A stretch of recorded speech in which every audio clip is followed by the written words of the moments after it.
لێرە پێویستە گرنگی بە زیاتر بە بواری پشتوکاڵ پەروەردە هەڵی کار بۆ گەنجان بڕەخسێنێت بۆی زیاتر حکوومەت پێ بێتە بوارە چیکار لە بواری وزە دەرچی قۆناغەکانی دامەزراندنی فەرمانبەران ڕزگاری بێت بۆی گەنجان لەسەر پێخوان بۆستن و ساویان لە دەستی حکوومەت نەبێت.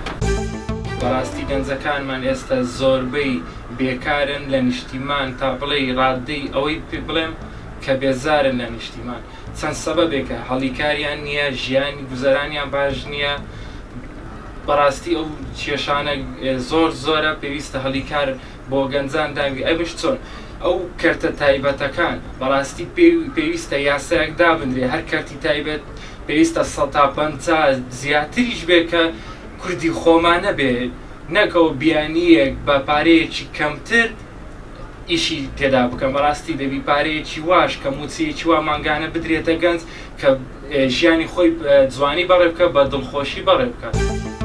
I'm very happy to come to Kurdistan. Actually, I came here to work.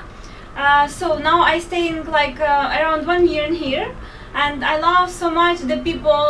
I love so much the culture, and especially people in here. They very open mind, very open to you, and they help to you like all the time. When you're going to market, they give you something. It's really so pleasantly.